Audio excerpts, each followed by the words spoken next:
If the British Empire and its Commonwealth last for 1,000 years, men will still say this was their finest hour. We stand for Queen, Country, and video games. BRB UK. Worse teeth, Better accents. Hello, and indeed, ahoy, hoy, dear listeners. It's episode 279. But of what, I hear you ask? Well, it's an excellent question, because it's episode 278 of BRB UK. Be quiet. Jesus. That was a delay. Tim just woke up, everyone. Yeah.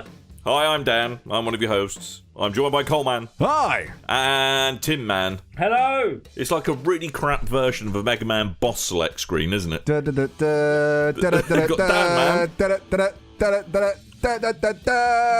Sounds more like the guy they changed at the last minute in the Wizard of Oz script, basically. They're like, hang on a second. Tin Man doesn't quite cover it. But we make it Tin Man. No, Tim Man, definitely. How are you doing, chaps? Yeah, not bad. Still hunting the monsters? Hunting the monsters. I have a Palico robot. Yep, I've got a Palico robot, and I think it was today was the last chance you could do that. Isn't it great to have a Palico robot, everyone? I don't have a All Palico three of us robot. that definitely unlocked the Palico I don't robot. have a Palico. So great that we all unlocked the Horizon We've got Zero the best Dawn. robot, we got all the robots. I don't have a Palico robot. So that's the point Coleman's trying to rub in. So saying that is that, partly because I have played other games other than Monster Hunter. No, because at the time I unlocked that Palico, you were playing nothing but Monster Hunter. That's possibly true. Were the monsters hunting you, Tim? Were you doing it wrong? What? No, I was playing Monster Hunter and watching football. I think. Well, that's where you're going wrong, mate. Yeah. the problem. If you cut football out of your life, you get so much more done. Oh, yeah, absolutely. Save a lot of money as well. Well, to be fair, I do play games while watching football, just not Monster Hunter. Monster Hunter I need to give more attention to. Monster Hunter is a perfect game for playing in the background because Yeah, it's I've brilliant. been going through all my podcasts and stuff, and I was watching Dragon Ball Z while I was playing Monster Hunter because you don't have to do all the main quests. You can just go out and do the grindy stuff. It's great. Yeah, doing that stuff. But I think when you're doing stuff in like parties or doing stuff for the first time, you want to kind of give it a bit more attention. Oh yeah, totally. But yeah, might as well do the grind stuff. It's fun. It is the fun. And you get all of the shiny things. You can attach more bones and bits of dismembered animal to your face. Yeah. And make those numbers get bigger. Yeah. Yeah, so Yeah. why not? Yeah, and, why not? And if you're like me and Coleman, you've got a robot Palico. In Tim's defense on that one, though, we were playing until like 1 a.m, and then Tim went to bed, and then woke up the next day and came out, and I'd gone to bed about 5 and went, I've got a robot Palico now. Yeah. It's like, So I did stay okay. up a fair while to finish that. Well, I did that before work this morning. I was like, oh, crap, that's about to run out, isn't it? I probably ought to do that. So, yeah. Anyway, we're short on time today because Coleman has to go and do a super secret job where he totally isn't fertilating cows using turkey basters. But if you know what he does, answers on the back of a postcard too. When you're working for WikiLeaks London, Wait, just let me check that no politicians were assassinated or anything today. I don't want that getting linked to me. Don't you put that voodoo on me. oh, it was you that did that video with the back of Trump's head. I haven't seen the back of Trump's head videos. I haven't seen the back of Trump. Neither has Trump, in all fairness. Okay. Ah. Well, Was it the Freemasons complaining they've been discriminated no, against? it was his comb over getting dislodged by wind and getting to see how bald he is underneath. Anyway, go with some video games as we're short on Yeah, time. the video games. Let's do the video games. Well, kind of first one's a bit tangent. Isn't technically video games, but it's video game related. Kaz Hirai, remember him? I remember him. Mm-hmm. Him of Sony goodness. He's been CEO for the past 6 years and is now stepping down, bless him. As main Sony CEO. Remember, he went from PlayStation CEO to main Sony CEO, and now he's had enough. Well, not had enough. I think he probably just wants to retire and put his feet up, bless him. So, yeah. It's a shame, because Kaz was awesome. But it's a new age for Sony because it was Andrew House that stepped down as PlayStation CEO not that long ago. And Certainly was. yeah, now Kaz Hirai, so I don't know, new blood. Yeah, See and what Kaz happens. Hirai has definitely overseen a good period with him at the helm. So I was kind of saddened by this news a little bit. It seemed, that end of a good era, and look, hopefully his replacement will also kind of take up similar principles, but although you could argue that he was running the PlayStation brand when the PS3 malarkey happened. Yeah, so. although giant crab. Yeah, true. That is an excellent point, Coleman. in recent years, they had definitely, they've got lion's share of the console market. They're in a good position on that front. So since stepping back from the CEO position of PlayStation and then going to the Sony position as CEO, he's kind of turned the company around, because there was a period where PlayStation was outperforming the rest of Sony because they were taking massive losses on things like 3D TVs, Vio laptops, all this kind of stuff. So he basically went through and transformed the TV section of the company, and then sold off the Sony Vio laptop stuff. And yeah, so they've had a massive turnaround since then. Yeah, absolutely. He's really properly rationalised what Sony as a company as a whole does, and good on him. So. Yeah, so I think he's going out on high. I think he's picked the right time to step back, quit while you're ahead. And yeah, we wish him all the very best, really, I suppose. Giant crab. Giant crab. Crab. Talking of crabs... I don't know how you're going to tie that in, Dan. Yeah, let's see where this goes. No, I don't either. Interesting shift. It's going to be tasteless. Talking of crabs, which you fight in Monster Hunter... Okay. Right. Which is a game by Capcom. Okay. Capcom Vancouver. So Dead Rising developer Capcom Vancouver, they've laid off how much? About 30% of the studio. Yes. Which is an utter butt ton. Yeah. So Capcom Vancouver, famous for the Dead Rising series, but also they've been working on the Puzzle Fighter mobile game as well, and reportedly they had another brand new IP in the works that was due to be announced soon. They're now kind of reduced to just dealing with Puzzle Fighter support at the moment until something new comes up, if something new comes up. And apparently this project they had where this was going to be some kind of third-person action adventure taking place in an alternate version of New York, that's been cancelled as well. Old York. Yeah, sadly. Newer York. So New Amsterdam. Sorry, Amsterdam. Or just New York. Amsterdam. Just York. Yorkshire. Alternate version. Yorkshire. Hey, I'm walking here. Hey up.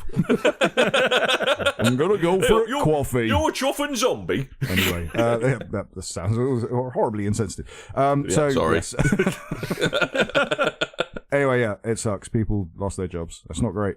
No, never good news. There's a lot of downsizing going on in the industry, or is it increasingly this move towards kind of a gig-based economy where they're kind of contracting people in at crunch time and then kind of waving them off when they've no longer got an urgent need for them? Video game industry's always been like that. Yeah. And like in the news lately, there seems to be a lot of layoffs with big studios that does get reported on, but there's also a lot of, hey, smaller studios are either being bought or they're, smaller studios are being formed in larger companies, but they don't get reported on as much because, you go, hey, Square Enix formed a new studio. What are they working on? I don't know. Hey, Capcom laid off a bunch of people. Well, they worked on Dead Rising. Oh, right. It's a bigger headline. Yeah, we'll only hear about them when we hear about their games, which we might hear more of kind of, E3 coming up and stuff like that. Well, the exception to the rule seems to be, hey, Warner Brothers made a studio just for making Harry Potter games. So You're true. But yeah, look, it's like old,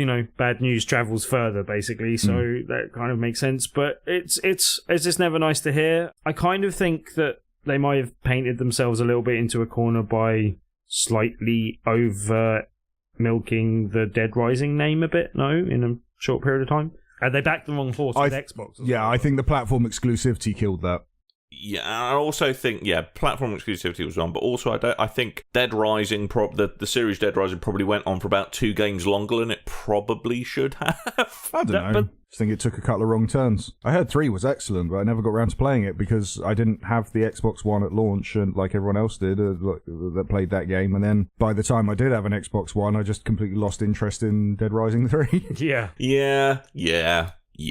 They're definitely, you've got to be in the moment of conversation for those games. Yeah, exactly. And, it's always sad when...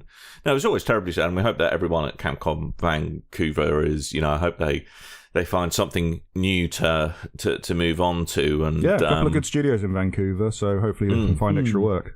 Yeah, and, let's not forget, I think there was obviously a lot of pressure from on high, where I very much doubt Capcom Vancouver had very little... I doubt they had much choice in continuing to crank out Dead Rising games. So, I think they probably did the best with the hand they were dealt, and, it's just sucks, man. Yep. Not good. Not likey. Not good for anyone affected. Hope you find a good job soon. But in talking of...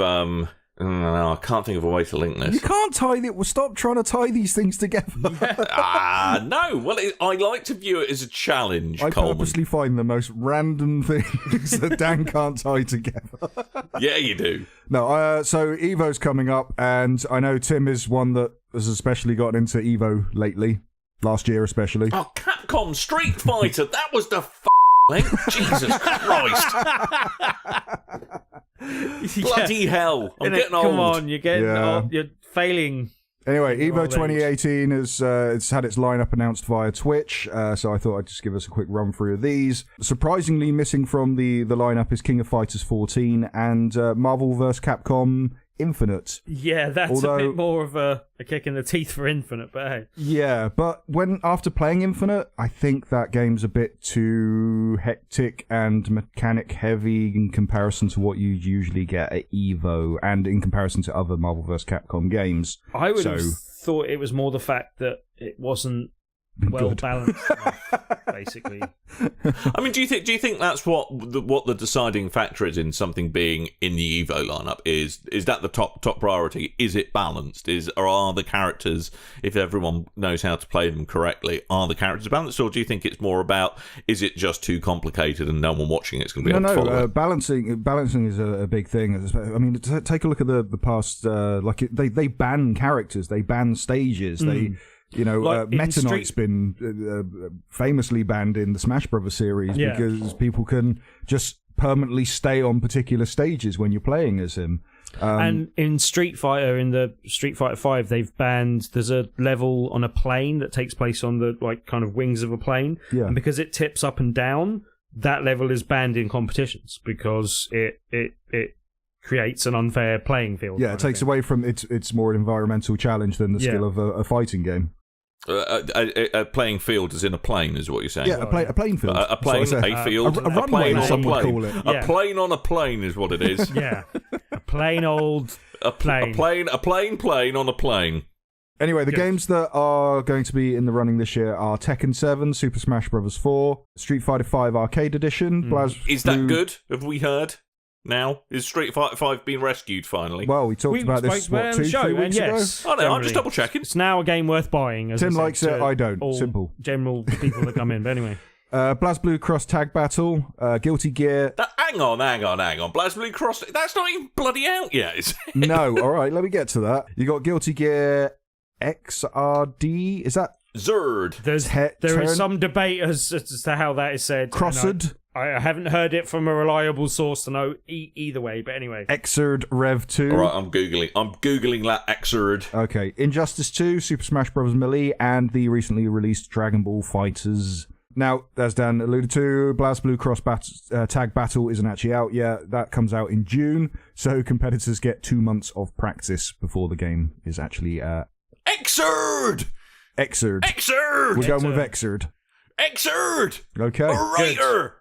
Anyway, Evo 2018, that's going to be taking place in Las Vegas from August the 3rd to 5th. I reckon instead of us watching the stream, Tim, we should Isn't that August Xrd to the 5th? Yeah, Xrd to the 5th. We should set up 2 TVs, one to stream Evo on and one to play fighting games while we're watching fighting games. Yes. That's going to fighting game Inception. Because you seem to really enjoy Evo and I got really bored watching it. There's one caveat I should point out about the lineup. Yeah. It's not unknown for Evo to announce something after, like one other game after they've announced most of their lineup. Yeah. So and they could still easily add something to this, but... I don't know about the American Evo, but in Japan they tend to do like little side things that aren't particularly streamed for home audiences, but they'll do stuff live. Like they invented the Catherine Challenge over in Japan for Evo, which has caused the re-release of Catherine. They're actually adding a 2-player mode into their competitive mode.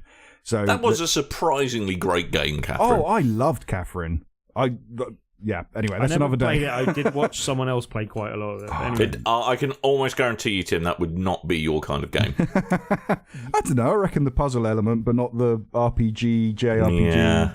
Lots of platforming bit. I wager I'd played as many JRPGs back in the day as you guys did, but hey. No, it's not JRPG. It's more the kind of platform. As I said, I've stuff. seen someone play, like, as in watched hours of them playing the game. Okay. And his old flatmate was playing the game, and apparently previous BRB alumni Richard was playing it. In fact, so it turns out, chaps, and I've just had to Google this story about Google, which is a whole kind of just internet eating itself kind of wrongness. But apparently, and this is probably a move that's going to be of surprise to no one. Google is looking at developing a game streaming service to kind of tie in with its Chromecast-y type objects. Best bit about it, though. What? It's called Yeti. Good. Okay. As in PlayStation Now, but Google Yeti. Ooh. So apparently, it's going to be similar to streaming services more like PlayStation Now and GeForce Now. On live. Yeah, but hopefully good. I don't know. Well, at least Google own a couple of servers, I hear. So might have a couple lying around. Might have a couple hanging about. But it's unclear whether or not it's just going to be Android games being streamed, or if it's going to be anything kind of a bit bigger than that. It's all a little bit on the old sketchy side at the moment, but Google's certainly got the infrastructure to do it. And I'm surprised that Google haven't attempted to enter the gaming fray before now, and they have just hired Phil Harrison as well. Ooh. So something might be afoot at Google. For people who don't know who Phil Harrison is, Dan. He spent a lot of time in the upper echelons of both PlayStation. Yes, wrong Harrison. Yeah, that's Harrison Ford. Yes, right. Exactly. Yes, it is. Wasn't it Ford Capri? I think. Hang on, no. That's Ford Galaxy Far Far Away. Oh, right, there we go. A Ford Galaxy Far Far Away. Never mind. I have a Ford Galaxy far, far away. It's a bit on the dark side.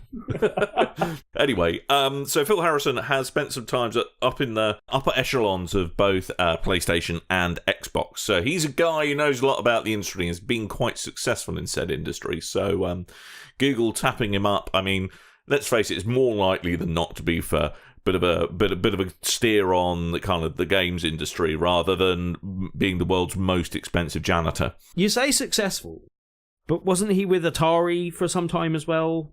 Like post him being with what's the name? Xbox, wasn't it? Well, no, he spent 15 years as head of Sony's Sony, kind right, that of was right. network of game studios, and then after that spent 3 years in the Xbox team. And I think he kind of got taken down with the flappy head Matrick. Really, I think he was kind of a bit of a Matrick went to Zynga.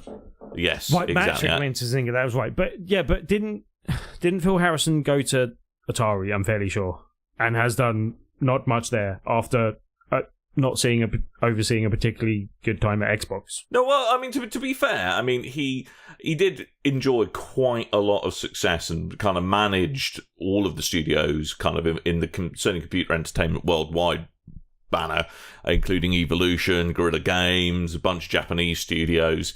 So, and he was kind of he was involved in R&D for Sony Computer Entertainment in the US from 96 to 2000. So he's been quite instrumental in the PlayStation brand, I would argue.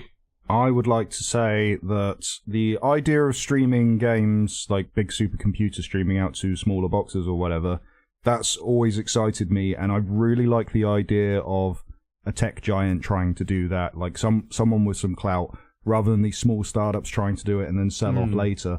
The idea of us actually being in that future really, really is something that I'm excited about. So I hope that's what Google aim at. I mean, the one thing I'd be really intrigued to try out GeForce Now. I've kind of signed up for the beta on that, and will, if NDA's allowing, kind of give you my thoughts on that. But I signed up for BG now. Did you say GeForce Now? Yes, NVIDIA GeForce Now. Do you get like a power ring with that and have to go to like Yes, meetings exactly, in some Tim. sort of underground lair and wear a sort of unitard or... I'm confused. What's GeForce? GeForce is in the graphics card. Right. What's Tim referencing? That's. I was similarly confused. I was just going to let it ride for a bit. Generally sounded like a 80s Power Rangers ripoff type Have you thing. seriously not heard of NVIDIA GeForce, the NVIDIA GeForce series of graphics card? NVIDIA GeForce, but when you just said GeForce... You're very easily confused, aren't You're you, both Timothy? confusing me. I genuinely thought there was like an 80s cartoon called GeForce that I'd never heard of that Tim is a massive fan of or something, because he's pulling out all these deep cuts. What the hell are you talking about? I'm so confused. Why am I here? What's going on? There is a film called GeForce. With the guinea pigs. Hamsters. Yeah, but guinea pigs, that was G' Force, not GE Force. Great film. Oh, bad because game. I could hear the non-apostrophe on the microphone. All right, as you okay, said it. G Force and G Force. There you go. You happy? G Force. It's like a really powerful laugh that ends up popping a hemorrhoid out your ass. So, I don't know. He had a bit of a guffaw, so he found that punchline too good. He gufforced himself into oblivion. I believe at the start of an Usher song, he says, G's up, hose down. So, there you go. There's G's, the G-Force. Jesus is up.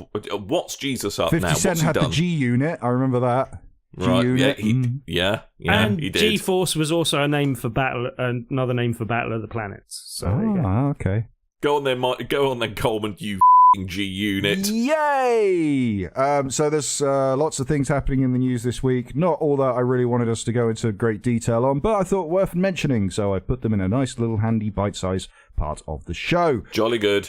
First up, Kotaku have reported that Nintendo Switch currently has triple the amount of games in their library than the Wii U did at this point. How many? I don't know. Triple, you It's got said. indie games this Triple. time round. They have more support off the bat than just Ubisoft, so I think they're that doing a helps. lot better this time. Although not that much support from Ubisoft. But anyway. There is a rumour that there is a new Crash Bandicoot game coming next year, and also that Crash Bandicoot the Insane Trilogy will be heading to PC and Switch. Well, I never really got Crash Bandicoot. I didn't. I think I missed out. I think I'm out of the age for like 1 or 2 years. Yeah, it just seemed to try a bit too hard. And there's It's a some platformer, Dan. I It's did not pick my up thing. Insane Trilogy because people were going absolutely bananas on it when it first came out, and then I found it really cheap. And there are some big problems with that game. Like I said at the time, I got enough nostalgia hit that I needed and played probably as much as the game as I did originally Yeah. from the bit in Uncharted 4. Yeah. They've taken all their squared hitboxes that were a thing in the PlayStation and replaced them with circular ones, so it's near impossible to land on things. You just slide off. It's insane. It's insane. Oh! Ooh. Insane. That's there, why Coleman. that's why I called it that. The BattleEye Twitter account has reported that they've managed to ban over 1 million PUBG cheaters in January. Pew pew. But 1 million. Yes, 1 million PUBG cheaters. Dear God, just A new thing I've started doing is looking at YouTube at cheaters, that people are showing you how to cheat, just because I find it quite fascinating when someone's like, here's how you shoot a pistol through a mountain and then snipe someone that's hiding in a bathroom in a house somewhere with just with a tiny pistol. That's always quite interesting to watch. yes, indeed. Dan, Destiny 2's Crimson Days event is kicking off on the 13th of February. The most underwhelming event in the original Destiny's pantheon of things that periodically happen is coming to That Destiny is 2. a low bar to limbo under as well. I know, right? But they are actually introducing some new maps. It is a reskin of a Destiny 1 map, to be fair, but it does sound like they're actually thinking about introducing some pretty interesting game mechanics. So there's a bit of a risk-reward thing where, you've got to stay close to your buddy. And if you stay close to each other, your supers charge up quicker. But if you get separated, then you both show up on the radar. I want the little emote where they make the heart symbol with the energy. I think that's quite cute. I would you? like that. Really? I would like that emote, please. Okay. Well, I like the emotes that use the energies to make. If the I shapes. can ever tolerate 30 frames a second on the PlayStation 4, I'll let you be I'll let you be the little spoon, Coleman. Sinks back down to your level, Cole. Yep. If I bring myself down to your level. Hey guys, What? Obsidian have announced that Pillars of Eternity 2 is heading to the PS4 and the Xbox One this year. Excellent. For fans of frame rates, Puyo Puyo Tetris is coming to Steam for the PC on the 27th of February. I really wanted to play that game for ages. Now you can, because you're a dopey PC monkey. Better to get it on the Switch, though, I reckon. I reckon that's It's a good game on the move. But hey, And lastly, Metal Gear Survive's beta is returning from the 16th to the 18th of February, and this time, as well as PS4 and Xbox One, it's coming to the PC. Woo and indeed who. So now you can be disappointed on all the platforms. Yeah, that is a very odd game. Did you try it? I briefly dipped my toe into the water on the PS4 version, but yeah, it's almost like they've gone, right, well, we've got an absolute butt ton of assets in the game engine. What can we cobble together for a thing? And we hear survival's quite an interest to people like that kind of thing these days, so let's do that. Screw it. It's just all... people like Survival 2 years ago. Yeah, exactly. So, and since we're Konami, that counts as having our finger on the pulse. So Konami's making a MOBA next year as well. Yeah, they hear those are pretty big now. all right, I'll tell you what, guys. 100 snakes parachute onto an island. Who's going to be the biggest boss? Ever decreasing circles. Following on from last week with the Red Dead 2 delay news. circle's getting smaller. Did anyone see someone took the... This is not at all a generic video game experience. Someone took the announcement for the delay for Red Dead Redemption 2 and tweeted it out saying, Red Dead Redemption 2 has been delayed to add a Battle Royale mode, and so many people lost it. They were so angry. Because they thought it was true. And you look at it and it's like, that's so obviously photoshopped. Why Yeah, exactly. But isn't it just so telling about the video game industry at the moment? It's like, right, what's popular? Oh, it, we'll do that. 50 cowboys go into a desert. The circle starts shrinking. Only one comes out. Oh my god. I'd be surprised if that game doesn't have some form of that sort of gameplay, but we'll see. Oh, do you know the only thing that I would, because there was a lot of farming going on in the Wild West, right? That whole era. Gold Farming farming. Simulator. What? Farming Simulator. Farming Simulator. Yeah, we can. Red Dead 2 Farming Simulator. Just the whole game. It's And just to help farming grow your in crops, the you've got to Wild connect to Facebook and pester your Cattle friends. Royale was where I was Cattle going. Royale. Cattle Royale. 50 cows go into a desert. Yeah, exactly. Seriously, someone better do 50 that. cows parachuting onto an island would be a sight to behold. And you can have guns as well. It wouldn't be a 50 cal, it'd be a 50 cow. How many players is there on PUBG? 100. Oh, okay. Well, sorry, 100 then. That's way more impressive. 100 cowboys go into a desert island. Only one gun between them. And no bullets. 99 cowboys shoot John Marsden. So quite anyway. Metal Gear Survive, as Coleman was saying quite rightly, is going to return next weekend to disappoint you on no matter which gaming platform you play on. Hooray! Unless it's the Switch, then life shall remain good for you. Oh, yeah. Metal Gear, Colonel, oh my god, Meryl, what took you so long? is that guy taking a dump? Kept you waiting, huh? Oh my god, hotness, I want to bang you. Kiefer Sutherland. Who's that head? Anyway. What we done played? I've just played more Monster Hunter, so you don't need to talk to me. Well done, you. Okay. I've played something else with monster in the title. I keep meaning to play Gentle Jousting, which I will do for next week, where I will play a monster of other descriptions. Monster. I shall tell you about my exploits of playing a dick with a butt. There we go. How's that? I will admit, I had so many plans for my time off, and I just used them all up on Monster Hunt. Yeah, I know, right? So anyway, you guys talk about what you done did, because I ain't did nothing. Did a lot of Monster Hunter. I did do a lot of Monster Hunter. Got a robot Palico. I've got a Robot Palico. I didn't. I did play more Monster Hunter and continue to enjoy it, and it's still a good game, and I still will play more. How cool is that Robot Palico, though, Tim? But That Robot Palico's so good. I have played something else with Monster in the title, and Monster, it's a monster-long title as well. So hang on, Monster Energy, Ask Me Anything, Supercross, That's not what it stands for. Frequency Intensive Modulation World Championship. Ask my anus. The official game. Oh my But god. considering there's two acronyms, the actual title is Monster Energy American Motorcycle Association Supercross Federation International Motorcycliste World Championship, the official game. Have you had a stroke, Tim? That is World Championship. That was me Frenchifying it a bit, but La Fédération Internationale blah blah. yeah. Is what you meant to say. Yes, that's exactly what I meant to say. But yeah, it's a game. I don't know if you've ever seen Supercross before. It's a kind of Magic. Evolved. It's a really big game of tic-tac-toe, isn't it? No, evolved out of motocross.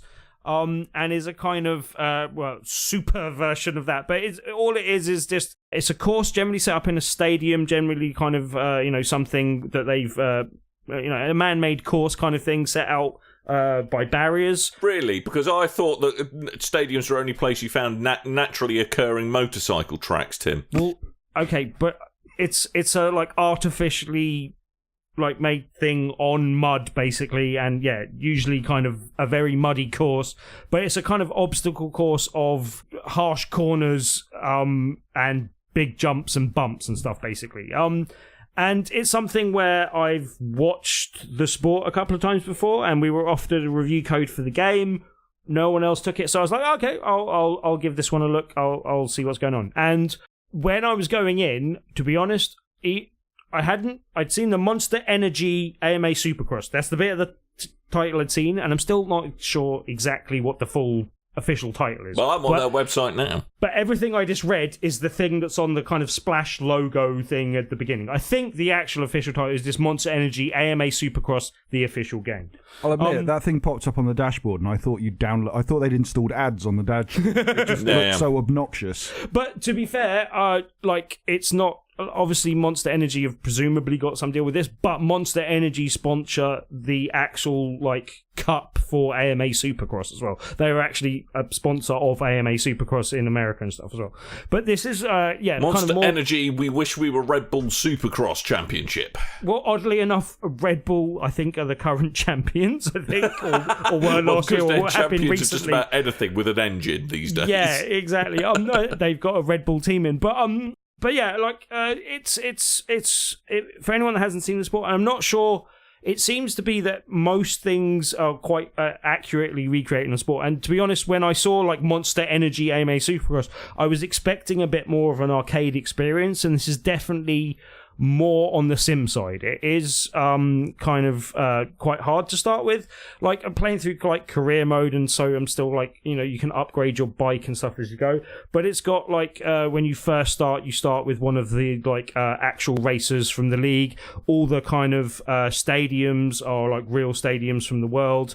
Obviously, the courses might not be exactly the same because they can make them differently and stuff. But there's a nice variety in the tracks and stuff that you're racing in. The actual kind of wraparounds of the stadium looks most impressive, but doesn't change that much from stadium to stadium by the looks of things. But the tracks do kind of vary things up. The one thing I was slightly disappointed with in the tracks is the kind of the mud is very much a core element of the tricky part of the course. It's one of the major obstacles in getting around the track a lot of the time, especially if it's been raining and one corner gets churned up a lot or something, and that can be really difficult for riders to get around. And that is represented somewhat in the game, but what it doesn't have a dynamic kind of, it doesn't if you cut a groove because you go particularly into one side of the track, it won't be there on the next laps, for instance, sort of thing. So doesn't have like dynamic mud that we've seen in kind of. It's a shame because that's what I look for in every game I buy these days. Well, no, Have but you got dynamic mud? No, I'm not interested. If you remember the old MotorStorm and stuff like that, it had that kind of mechanic in, and I think this game would have benefited from some of that mechanic being in it as well. But that aside, like the courses are like challenging, and it's very much. If you remember what was the big MotoGP when that kind of got really big? I think it was on the Xbox 360 era, possibly. It just like one stage it just hit and like loads of people were playing and it was really popular. Like I think the first incarnation that came out, but it was really quite hard and you're having to concentrate on like shifting your rider's weight with the right stick. It's got the exact same mechanic in this, and you've got like a front brake and a rear brake to possibly use. Although you're often better on these courses just like coming off the power and then coming, reapplying the acceleration as you get through the turning point, sort of thing. But yeah, like it's definitely more on the sim side, and it took a bit of perseverance to kind of get through. And like I was really pleased when I didn't finish dead last in a race, kind of thing. You finished second to last. Well, no, like literally the first few times. But then as you're going through the game, I was going through the career mode, you're kind of unlocking more sponsors, and those sponsors will have like higher rewards, but also expect a higher return on the position you're getting in the race. And when you're first starting, they're only expecting you to place like 14th in a track of 22. And yeah, there are like 22 riders on every race. And I don't know if you've ever seen the sport before, but basically everyone starts in a straight like line all the way lined up shoulder to shoulder. And you have a gate that falls down in front of you. There isn't like a light or anything that signifies when it goes. Just as soon as the gate hits the floor, you can go. And the thing, and you're going to like the name of this, Dan. I don't think I'm going to get past this without you sniggering or Euthamin. But they have a particular term for being the first person that gets to the first corner, which is called the hole shot. And it's kind of a big thing to make sure you get the whole shot to get. I still haven't done that yet, mainly because I'm not very good at the starts. Talk me through, Tim. One thing, I've got a question. Talk me through why you think that would be funny to me. I just thought you'd like the term hole shot. I just thought you wouldn't. I'm impassive. I've had a sudden burst of being very mature. Oh, that's the funniest thing you've ever said on the podcast, Dan. A sudden, And if you said rim shot, I would have laughed. Okay. But it's whole shot. Whole shot just doesn't do it for you, no? That doesn't do it for me, no. I thought you'd be euphemising all over the place. Euphemizing. Euphemizing. No, I wouldn't. Yeah, no. euphemizing. Yes, exactly. But yeah, like... I've got a question. Yes? When a rider loses a race, how would you describe his mood? Bad? Cross? Would you say cross? Cross? Possibly. Supercross, even. There we go. Really badly lost. I'm still kind of working my way up, and you can kind of... it's quite expensive to unlock different bike manufacturers, but you can... The like parts to upgrade a bike aren't that expensive. You can afford one after like a couple of races, even if you're not doing that well. And you steadily like upgrade your bike, and that does make things quite a lot easier in terms of getting around the track. And yeah, like it at first, I was very much a kind of, this is really hard. I'll play this to the point where I can talk about it enough, but I'm not sure I'll play it too much after that. To the point where I've got comfortable with the controls and I'm a bit more used to what I'm doing. And I'm like, okay, I like this game. I want to play more of this game and like kind of progress through the career and stuff. But it's got full online mode and stuff, which I haven't really checked out yet. I imagine that would be manic. Like, the dash for the first corner with 22 bike riders. The quest for the whole shot. All going like for that first corner feels like it's quite cool, and it feels like a manic dash at first, especially. But there's some necessary fudging of physics in terms of like people the fudging of the whole shot. Fudging of physics. Fudge the whole shot.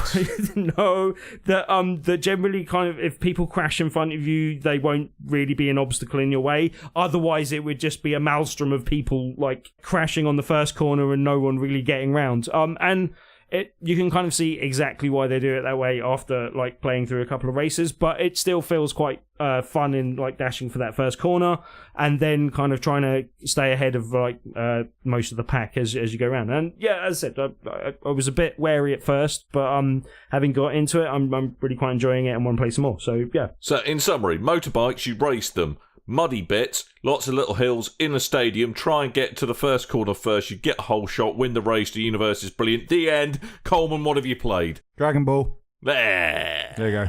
Good night, folks.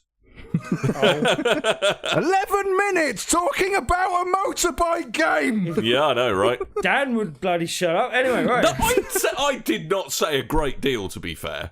You goaded me with this talk of whole shots, hoping that it was going to be funny to me. Whereas my sense of humour is far more sophisticated than that. Hey, Dan. What? Dragon Ball. Ball. What? Don't get it. Yeah, I've been playing Dragon Ball FighterZ, which isn't FighterZ, once again. Right. After playing, I realised it's not Dragon Ball Z related, it's Dragon Ball Super related, which is the brand new series. Well, I say brand new, it's like 4 series in. I will just preface this by saying I don't really understand the Dragon Ball universe. Excellent. But I do hear that this is, despite what the pedigree of Dragon Ball fighting games may indicate, this is actually a really keep on awesome saying that, game. But anyway. You keep saying that, but Dragon Ball Budokai Tensei is one of my favourite series of fighting games ever. So I'm just saying what the scores say. Just saying what the scores on the internet say. That's all I'm saying. So this is the kind of no-brainer idea where they went, hey, Dragon Ball's about fighting. People like fighting games. They're having a bit of resurgence lately. Let's make a straight fighting game rather than this third-person, slightly open-world arena type 2-player fighting game. Let's make a tag team fighting game and make it 2D, 3D. And would you know it, people love it. And the scores are going through the roof. Going through the bloody roof. Going through the roof. So this is, well, as you know, it's already an Evo, so it's doing pretty damn well, and it's a very competent fighter on its own. The aspect I'm playing it for is the single-player stuff, which I would argue isn't as good as the game as a whole with the whole game's mechanics, because there is a weird system of, rather than just kind of arcade fighting or story mode fighting, you have like a board, and you have to pick different matches that you're fighting in the board to clear the board, and then you go to the next thing, and all that does is kind of drag out cutscenes or dragon out cutscenes, I think. Dragon Ball out cutscenes. Yeah, there we go. Filler. Yes. The whole basis of the story mode of the game is this is a part where I lose you two.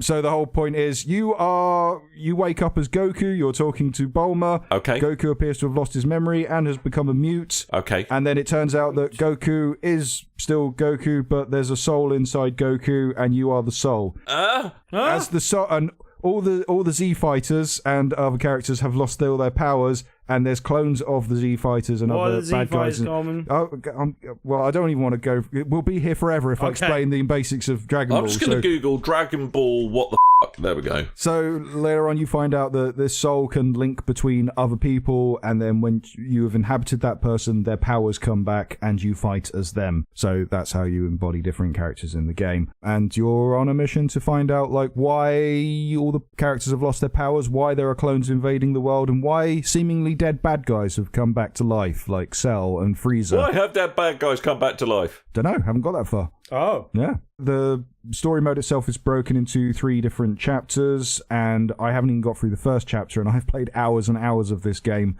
so it's pretty long-lasting to get through everything with 100% completion, because by clearing the board, that unlocks alternate cutscenes, and... Ultimate cutscenes? Alternate cutscenes. I said alternate. Oh, okay. I thought you said did say alternate cutscenes. Alternate cutscenes and extra characters and stuff, so it takes a while to get through for that reason. The game itself, it is a tag team 3-on-3 fighter. I'm not usually into the tag team fighters. I prefer a 1-on-1 fighter, but this does it pretty well. And then when you're going through story, you kind of get 1-on-3, 1-on-2, handicaps essentially, or 1-on-1s, and that works out pretty well. The game itself is relatively simple to pick up for all types of skills. You'll find yourself button mashing to begin with, but then as you progress through the story, it gives you tutorials as you're fighting, kind of forces you through a lot of them as well, and other ones become optional along the way. like big special moves tend to comprise of the old Hadouken move of down, forward, whatever button, and something goes off. There's a whole system, much with the Dragon Ball's fighting games, of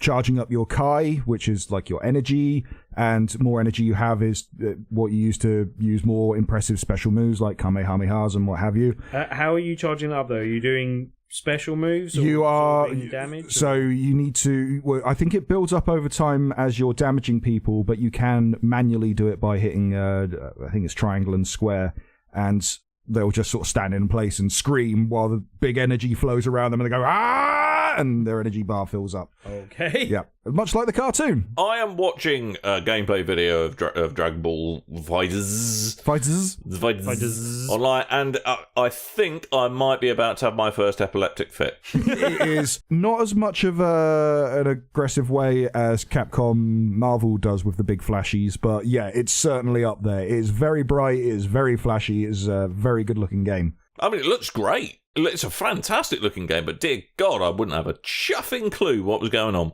Well, I've said before, because a lot of people like IGN, I listen to a lot of the IGN podcasts, and before this game was coming out, they'd say, oh, Dragon Ball FighterZ, their cutscenes almost look as good as the TV show. It's like, no, it looks better than the TV show. TV show is dated now. It's animation from the 80s and 90s. Like, this looks gorgeous. I wish they went through and remade all of Dragon Ball, like, with this style. I'd love that. So, for people like me who aren't kind of really up on Dragon Ball, is it still worth a look? Is there enough of a fighting game there where kind of you don't need to be a Dragon Ball fan to enjoy the game? Definitely. Whereas previous games, the Budokai Tensei series, they go, hey, here is 60 plus characters, and it's like every variation of Goku and Vegeta and Yamcha and like all these different iterations over the years, and fused versions and powered up versions and ones from different series and stuff all mixed together. This one's gone, right, we got a base set of characters, like 12 characters, more to be added through DLC, and we're just going to focus on these ones and go nuts. It's using it as a straight fighting game is super fun. Goku. Goku nuts. Actually quite annoyed that I missed that. And also you can play as Boo, and if you don't know who Boo is, he is a fat pink character that can turn people into chocolate, then eat them. Oh, well, of course. Why not? I've seen him eating people. Yeah, it's like the ultimate insult. I love it. Because when he turns them into chocolate, they turn into like little characterized chocolate bars. like a chocolate Freddo? Yeah, pretty much. Excellent. Like a Freddo that looks like Cell or Frieza or Goku. It's brilliant. It's like the ultimate indignity of beating your opponent. I really, really like that. As well, in the multiplayer mode, like there's online fighting and ranked battles and stuff, but there's also a tournament mode that's pretty fun as well. I'd like to get a few people together and give that one a try. And then regular arcade modes and things. Oh, look, they launched with an arcade mode. That's how you do it, Capcom. Yeah, you do. But yes, it's deserves all the praise it's getting. This pretty much shows, hey, how do you make a franchise into a video game that everyone's going to love? You do it properly. That's how you do it. Take note, Platinum Games with Turtles. So yeah, I really like this. Very good. And I'm getting as much of this in as I can before Turtles DLC comes out for Injustice 2, which I think when is in that, by the way? Like 6 days. Ooh. Yeah, it's next week, I think. Yeah, 14th, I think. Maybe Valentine's Day. Yeah, 13th or 14th. Probably 13th. Everything's dropping on the 13th. Yeah, I'd imagine 13th, because 13th is Tuesday. And what happens on a Tuesday? Yeah, I don't know what happens on a Tuesday, but Tim knows all about Tuesdays. It's his specialist subject. Well, each and every Tuesday we do an event called Tabletop Tuesday at the Loading Bar in Dalston. Each and every Tuesday we have a different feature game, and if you play that feature game that evening, you can win a copy of that game on the night. So this week's game is a game called Abalon. It's a kind of abstract game about pushing marbles. If you can't make it to the show, I will have a review of this game coming up soon as well. Hope to play some of it on Tuesday. It's quite a quick to play game. I think it's definitely one that is possibly not for the kind of heavy Euro gamer fan of ours, but we had a game of that ilk last week, so that is playable there as well, which is Pandemic Rising Tide. That went down very well, it's very highly rated. But this week's game, yeah, I think is going to be a really good one to have in the bar. It's a good like 2-player game, and I think it's a good one for sitting around and drinking. It's an easy one because I understood it. Yes, and even Coleman understood, so there you go. But yeah, as I said, I think it's going to be a good one to come along. And if you come along and play on the evening, it won't take very long to play, and you can possibly win yourself a copy at the end of the evening as well. Huzzah! Huzzah! So yeah, if you need more details, they will be up on the top left-hand corner of BigRedBarel.com, or you can check out our meetup group, which you can search for Tabletop Tuesdays on Meetup.com. That's meat double EET, not meat. Delicious meat. Not that as in type a of bacon meat. sandwich. Can we create meetup.com? I'm sure if you put meetup.com, I'm sure you'll stumble across a slightly less than savoury corner I of the think internet. meetup.com should be a ranking system of different meats. So much like the Discord or the It's the Metacritic of bacon, basically. well, I'm thinking like Discuss or Reddit, where you vote up comments. You vote up your favourite meat, including the WWF wrestler of the 90s meat. Although if there was a mailing list, would that by default be spam? Sure. Why not? Yes, definitely. I thought that was quite a good joke. I was quite pleased with that. You can't put any of that processed meat in there. We won't tolerate spam in this forum. Hey, exactly. Just a big sign, no processed meat. I like it. So that's the Anyway. 13th of February, Abalone at Tabletop Tuesday, Dalston, London, loading bar. Be there or eat. I've just, for some reason, I've just stumbled across a gif of George W. Bush giving someone the middle finger. I don't quite know how I Good. came across that. But anyway. I found my favourite GIF the other day. But did you? You know the one where Michael Jackson's eating the popcorn? Someone's replaced the popcorn with Tide Pods. Yeah. It's now my favourite GIF in the world. It's a meme inside a meme. Yes. Coleman needs to go to work, and we need to say, Yeah, I've got to go to work. Yeah, we need to say thank you to a couple of people. So from the forums, I would say thank you to Ognork, Stingo, and Richard Kirk. Ognork the Brutal Gamer, he said he was quite happy with the progress reference that I put out last week that I completely forgot I did. And Richard Kirk wants to hear your PC podcast, Dan. Does he? He says he's a day one subscriber. Right, okay. Got one listener. When that happened, yeah, he got one listener. Well, I hear Kev's looking for a podcast these days. So. Whoa! I wouldn't say that's true yet. Anyway, but from Twitter, I'd like to thank Mark snap. Fawcett, Gabrielle, and Nelly. Can't throw shade at the Barrelcast. Who do you think you are? Boom Show? Right, and on YouTube, thank you to Erishina. Going to start a podcast war. Civil war. We're all going to meet up on an airplane hangar. Yep. Start fighting. I'm bringing Spider-Man with me. I put my money on the Mormons, personally. I think they probably outlast us all. The good Mormon brothers. Indeed. They do the fusion dance and then they fuse together and they become all powerful and hit Super Saiyan level 4. Yes, exactly. It's true. Might be mixing franchises here. You might be a little bit. names. The Mormon Church with Dragon Ball Z and Voltron. Yes, I think you've definitely got them. A little bit intertwined there, mate. Mormon Z. We could write it. We could. Mormon Z. Mormon Z. Well, there's Mormon Super these days. Anyway, there's someone from YouTube. Say thank you to them. I already did that. Did you? Yeah, Hiroshina. Yes. I was too busy imagining. Right. Okay, You're so you've got 100 mature. podcasters, and you let them parachute onto an island. They've all got a bag of pod tide. Yeah, I I'd still put my money on the iPods. Mormons, I think. I don't think we've got enough podcasters for this. We'll have to rope in that's true. sarcastic gamer guys. Anyway, we need to get out of here because Coleman needs to get out of here. So, I've been Dan. I might have been Tim. I've been Coleman. Thank you, Coleman. A little guest appearance by your adenoids there. That was I don't know wonderful. what happened. My name's I've been Coleman. Coleman. Oh. So, listeners, thank you ever so much for listening. Make sure you point your internet at www.bigredbarel.com or internet.thing/BigRedBarel and come and say hello and go to our Discord server and say hello there. There's a link to that on the front page.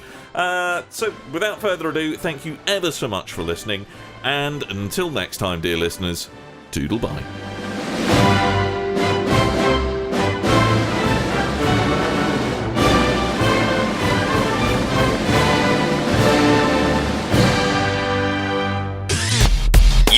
And your ears are quite welcome. For the podcasting goodness that you just heard. why not roll on over To BigRedBarel.com for more podcasts? news, reviews, and videos from the biggest, reddest site on the internet. BigRedBarel.com.